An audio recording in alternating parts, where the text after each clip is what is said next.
Le risque de dysfonctionnement de prothèse fait partie intégrante de la vie d'un patient implanté, qu'il soit porteur d'une prothèse mécanique ou biologique. La responsabilité du diagnostic de ces complications incombe quasi exclusivement au cardiologue, qui se doit de les traquer systématiquement et à fréquence régulière. Grâce à sa rapidité de mise en œuvre et sa performance diagnostique, l'échocardiographie Doppler possède une place de choix dans cette recherche.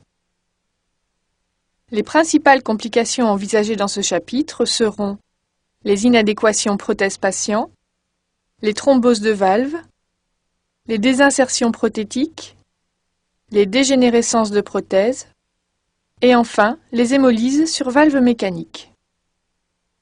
Les endocardites sur prothèse sont traitées dans le cours sur les endocardites bactériennes. L'inadéquation prothèse-patient ou mismatch est définie par une disproportion entre la surface valvulaire effective et la surface corporelle du patient.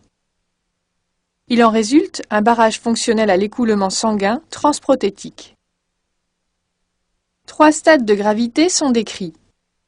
Une inadéquation prothèse-patient est dite légère quand l'aire valvulaire effective indexée est comprise entre 0,85 et 1 cm² par mètre carré.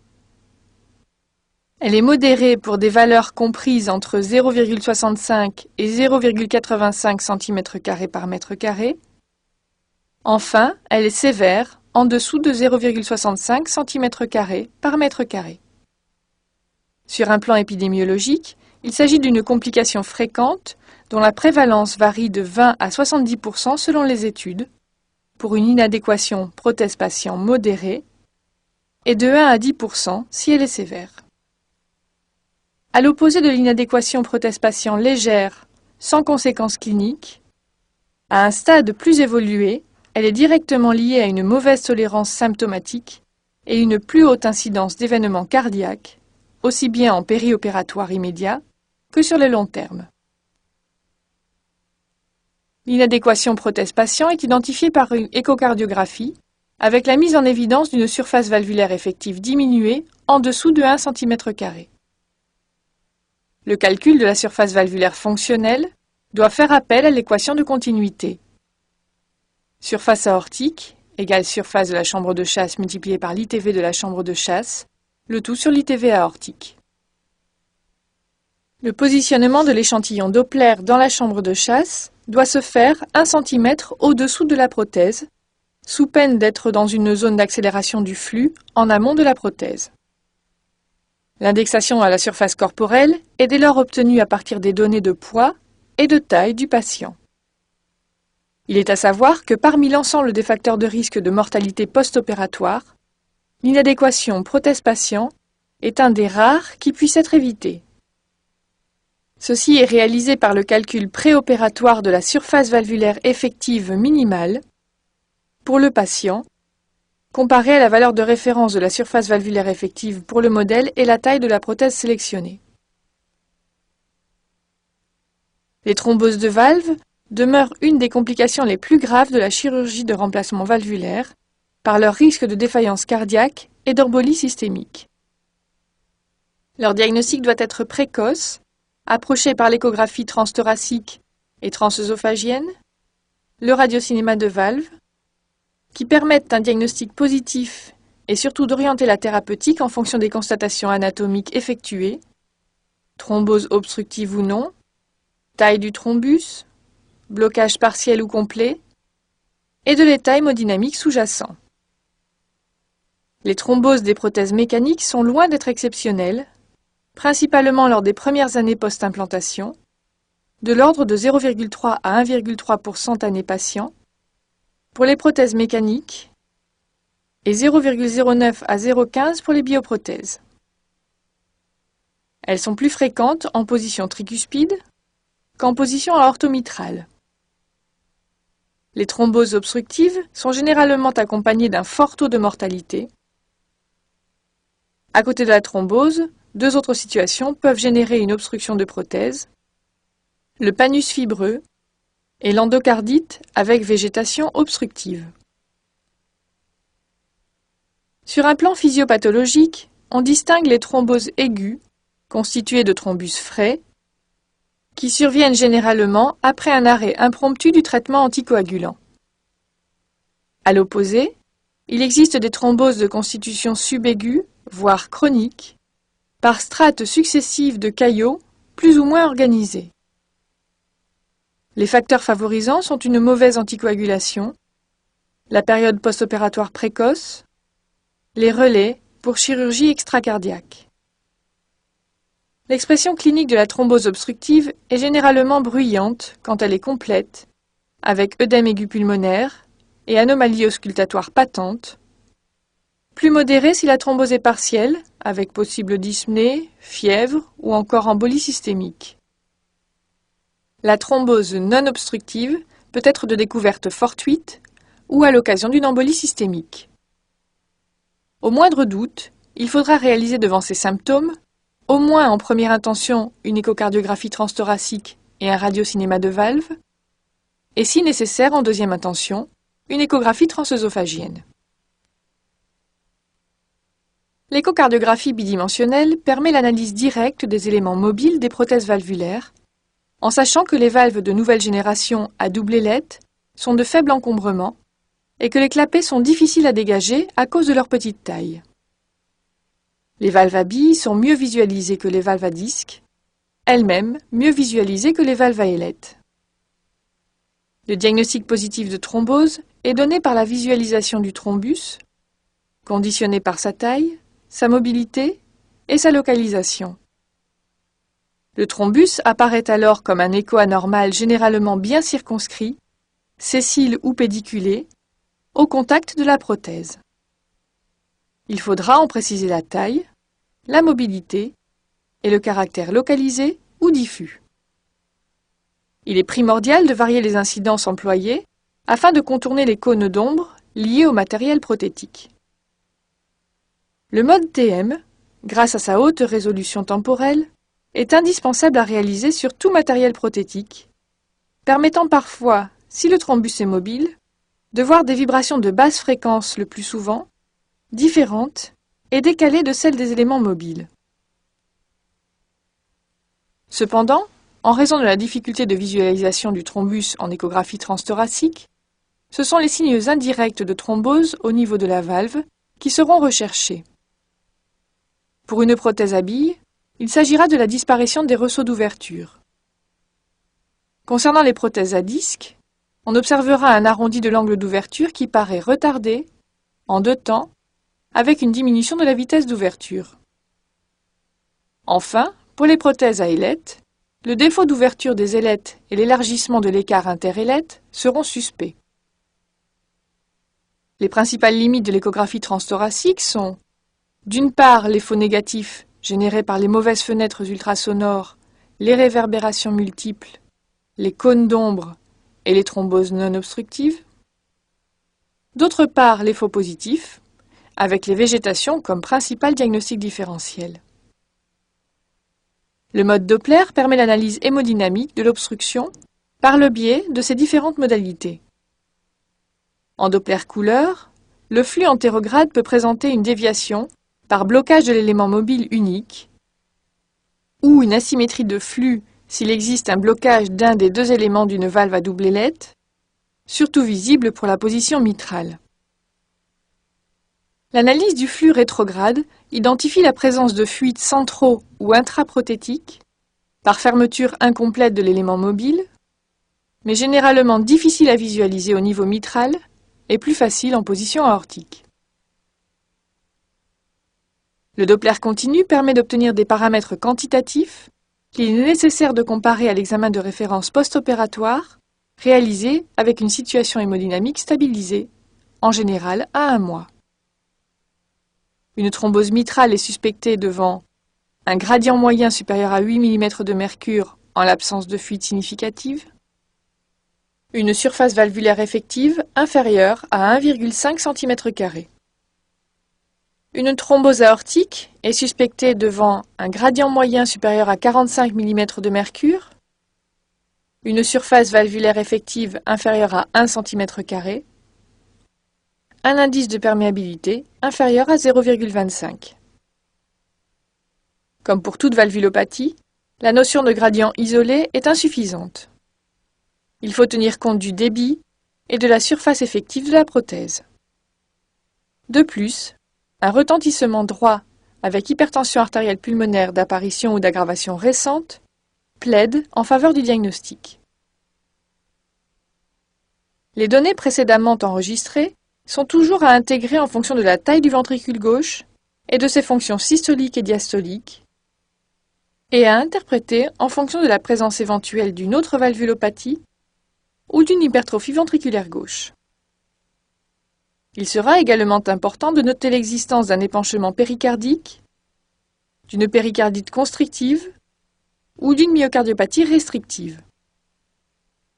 On retiendra comme principaux faux négatifs les mauvaises fenêtres ultrasonores, les cônes d'ombre prothétiques, les thromboses peu ou pas obstructives, les panus fibreux, les gradients faibles mais sur bas débit.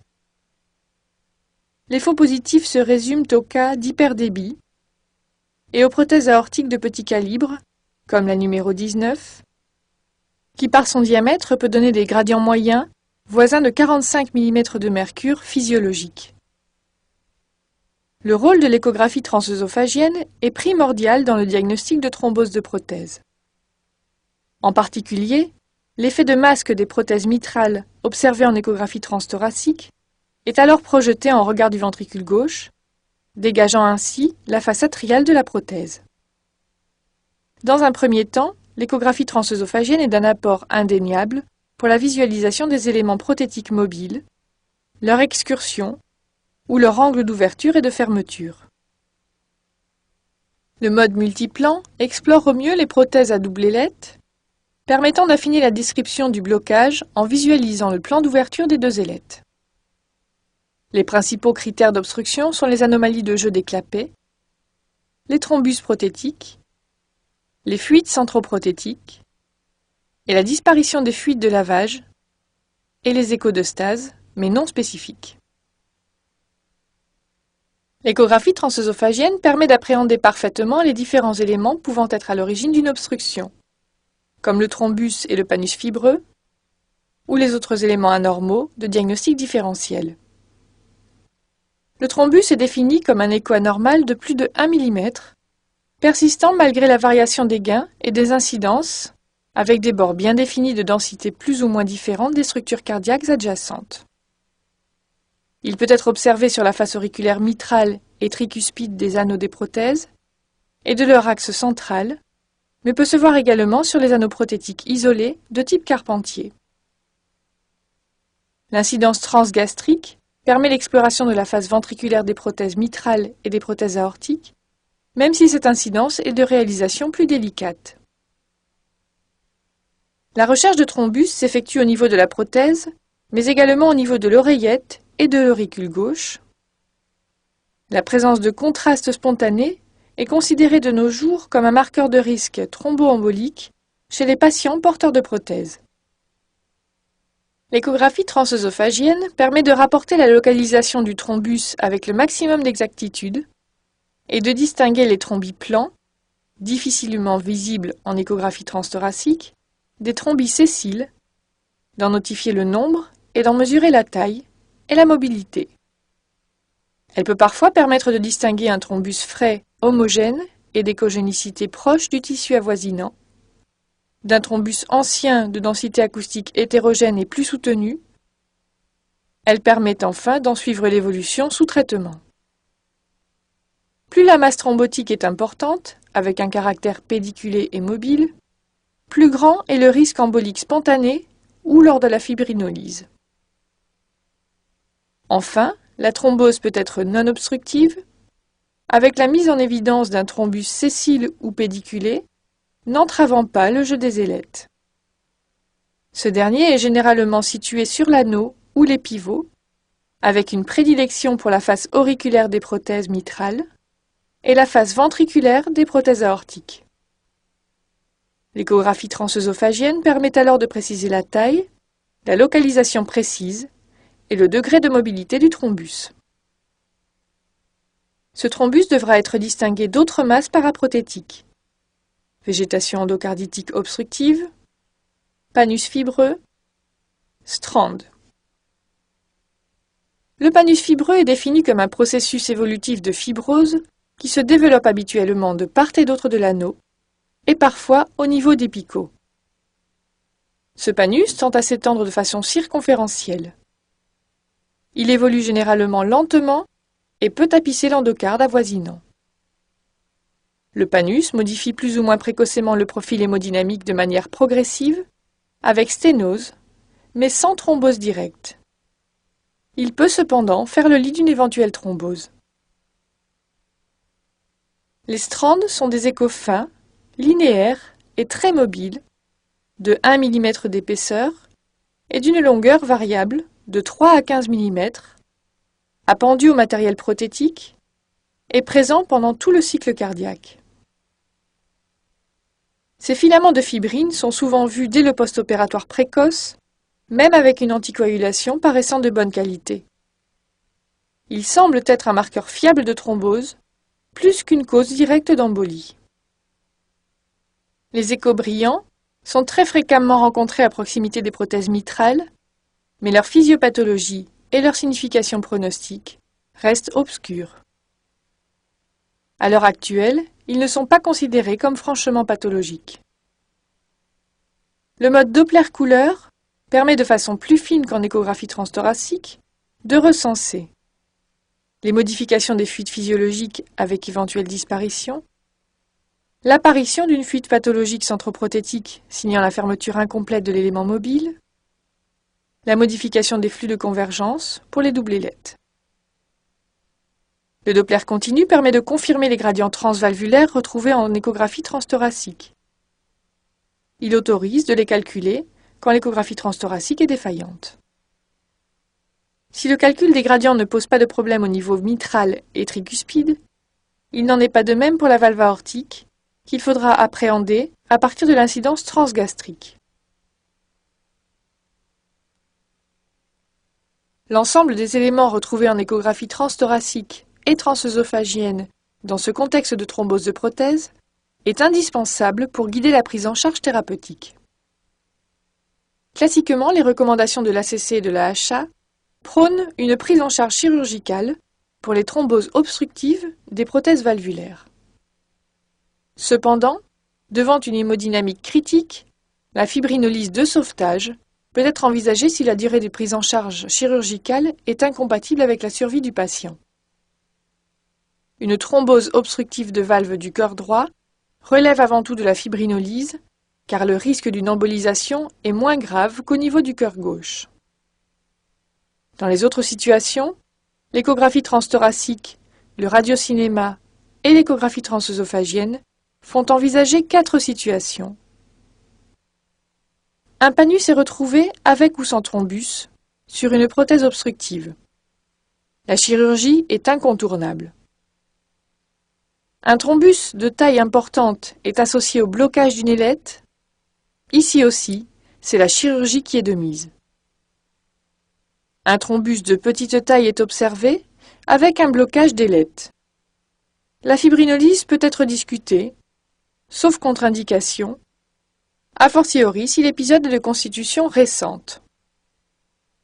Enfin, il n'est pas visualisé de thrombus, mais un blocage isolé d'une ailette.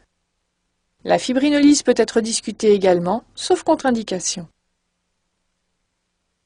Face à une thrombose non obstructive, la règle est d'essayer d'obtenir la lyse du thrombus sous traitement médical.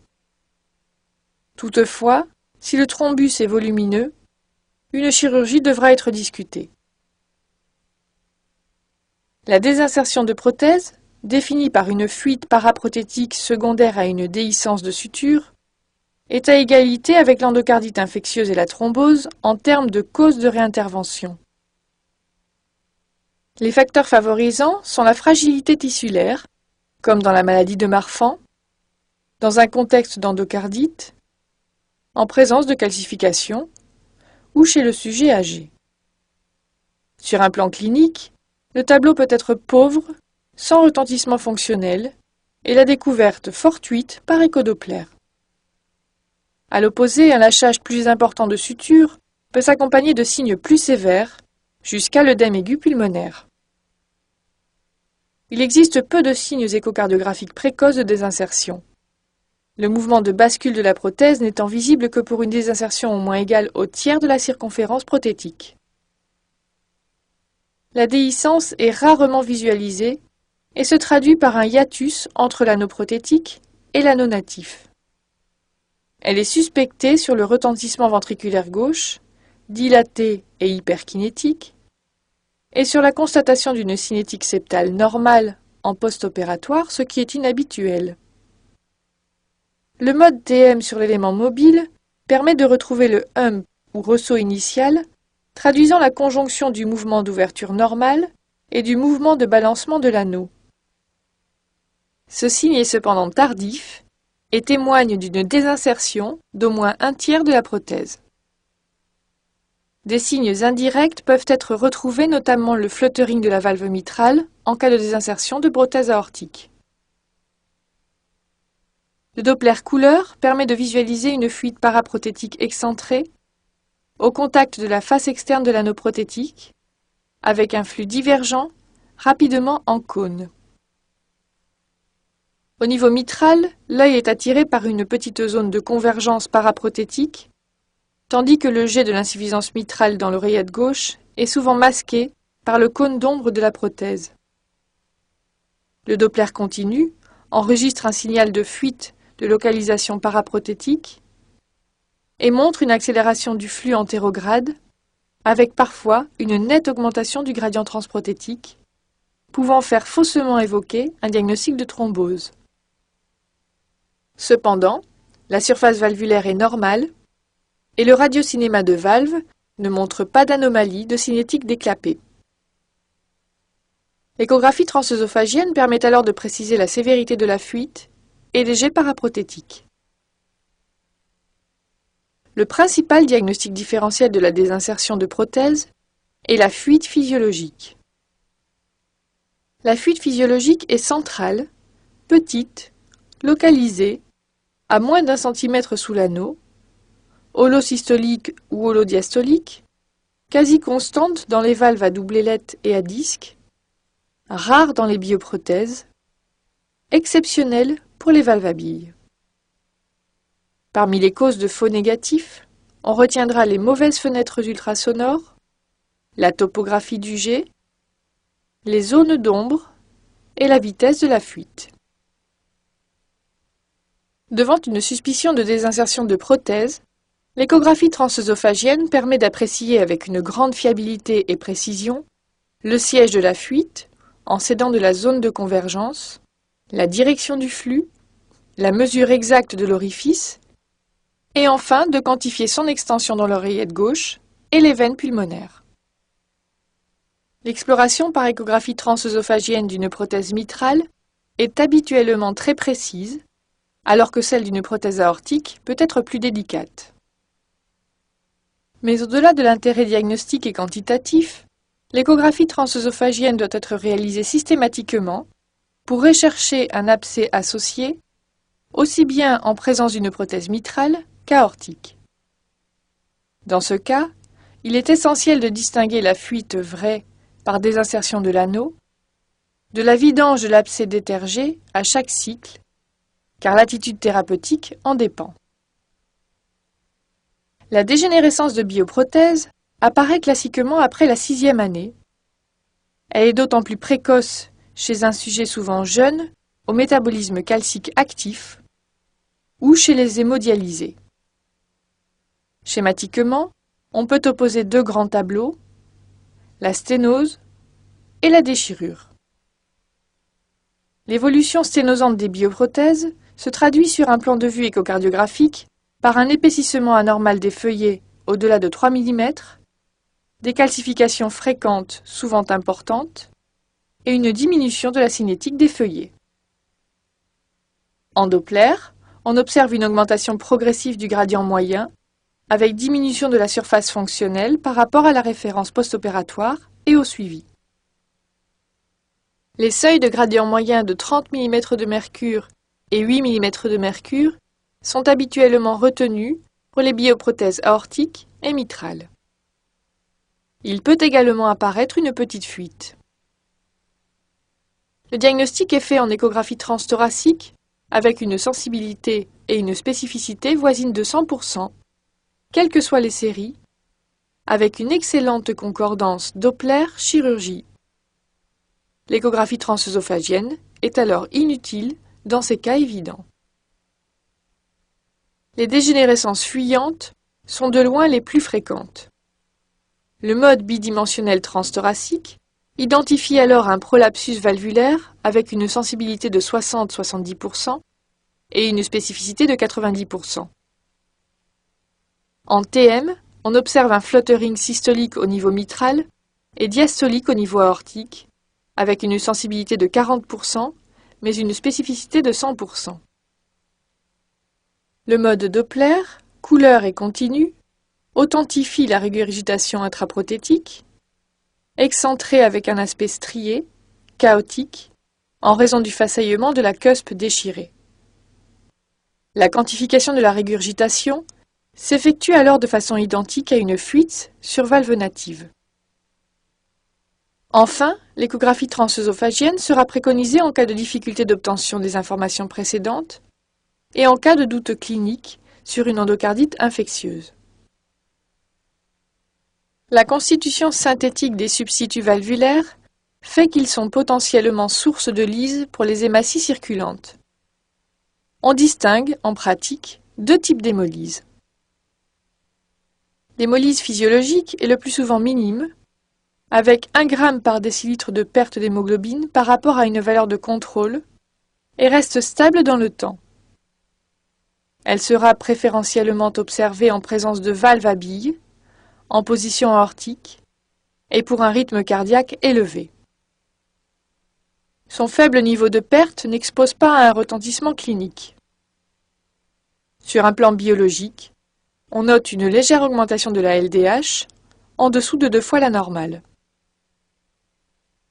L'hémolyse est dite pathologique quand il apparaît une anémie régénérative significative symptomatique. En général, cette hémolyse est le témoin d'un dysfonctionnement de prothèse, préférentiellement à type de désinsertion, mais aussi de thrombose ou d'endocardite. La clinique est parlante, avec une possible hémoglobinurie. Enfin, la biologie révèle la profondeur de l'anémie fériprive et retrouve des LDH à 5 fois la normale. Dans ces situations, l'échographie transœsophagienne est fortement conseillée pour un bilan valvulaire complet. Certaines fuites paraprothétiques de faible abondance peuvent induire des hémolyses sévères, ce qui n'est pas sans poser de problèmes thérapeutiques. Les complications des prothèses valvulaires dépendent du type de prothèse implantée et doivent être suspectées dès l'apparition d'un changement clinique ou échodoppler. Dès lors, un bilan systématique comprenant une échographie transthoracique, un radiocinéma de valve, voire une échographie transœsophagienne, doit être effectué afin de diagnostiquer précisément le type de dysfonctionnement. La prise en charge thérapeutique sera de ce fait orientée par ces éléments et adaptée au cas par cas.